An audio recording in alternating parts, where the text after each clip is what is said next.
Olá, alunos do sexto ano da Rede SESI Sergipe. Aqui é o professor Perinaldo e essa é a nossa aula de arte de hoje. O conteúdo está nas páginas 4, 5, 6, 7, 8, 9 e 10 e terá o formato de podcast. Para início de conversa, você lembra o que é a cultura popular? Na última aula falamos sobre isso. A cultura popular é aquilo que foi passado de pai para filho e que dá traços da nossa identidade e personalidade diante de outros povos, como de estado para estado varia a cultura, como de região para região varia de cultura, como países também costumam ter sua própria cultura. Agora, o que é cultura? Isso que tanto falamos. Cultura é aquilo que nós acreditamos, os nossos hábitos, aquilo que nós vestimos, o que comemos, as nossas festas, o nosso tipo de arte, a nossa música, tudo isso é cultura, que são ensinamentos e são práticas passadas de geração em geração. Como, por exemplo, aqui no Nordeste, as festas juninas são muitíssimo comemoradas.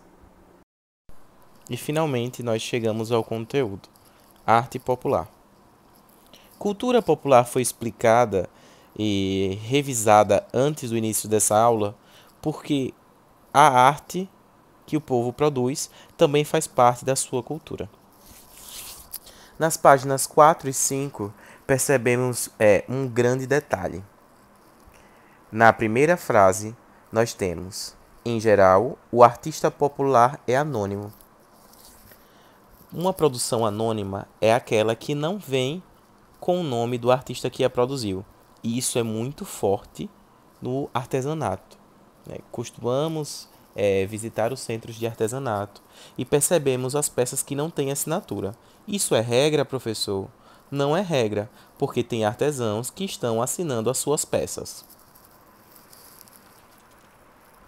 E outra parte, que é muito legal da página 5, é a última frase, que diz o seguinte: o conhecimento é passado de geração a geração e com isso a cultura desse grupo é preservada. Então a preservação da cultura popular se dá por meio desses ensinamentos que vão sendo perpetuados de geração em geração, como eu já tinha explicado para vocês. Daí na página 6 temos arte, expressão artística de um povo. Então, e vem trazendo, né, os estilos. Quais são os estilos? O que nós encontramos como arte popular? Nós encontramos pinturas, esculturas, tapeçaria, bordado, tipos de renda. Tudo isso faz parte da arte popular. Aí chegamos assim, que os aspectos, né, as características de cada produção dependem muito do que aquele local disponibiliza para esses artesãos, que são as pessoas que produzem o artesanato e a arte popular. Digamos o seguinte, digamos que haja exploração de madeira em uma cidade. Aí é muito provável que os artesãos do local, eles produzam esculturas em madeira. Por quê?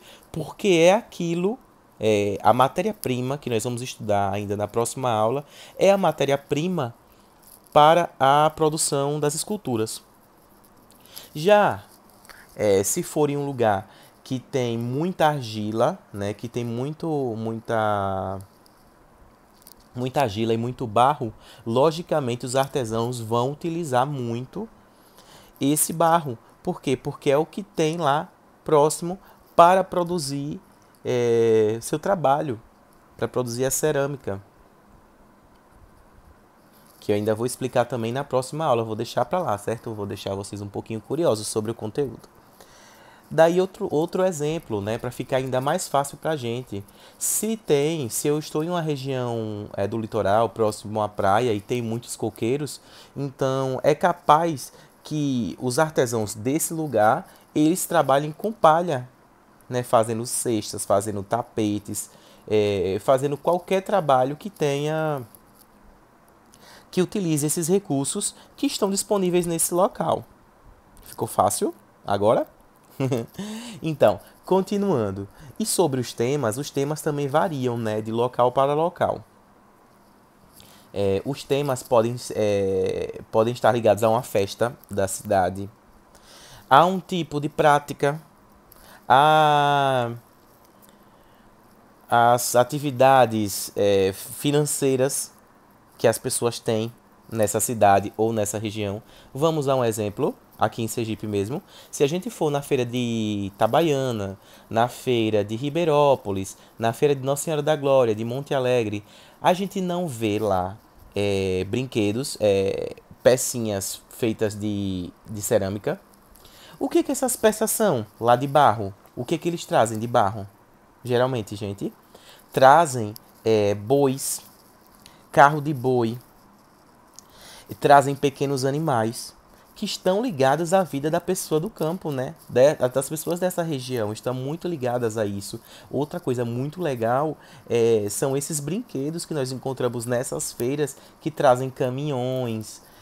Porque, gente, Itabaiana, ela é uma das cidades daqui de Sergipe que representam muito isso, né, dessas pessoas que trabalham com transporte de caminhão e tudo mais. E essa produção, né, essa atividade econômica, ela chega até os brinquedos, né? Ela chega até essa produção desse artesanato. Não é interessante? Eu acho muito interessante. Daí, nós temos aqui na página 6 e 7 algumas representações de animais. Então, porque muitas vezes a vida no campo aproxima não, chega à produção desses artesãos.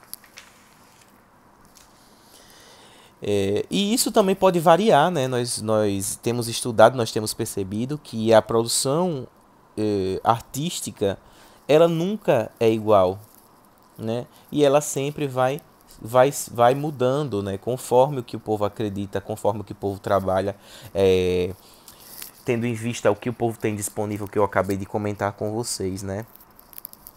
Então tem essas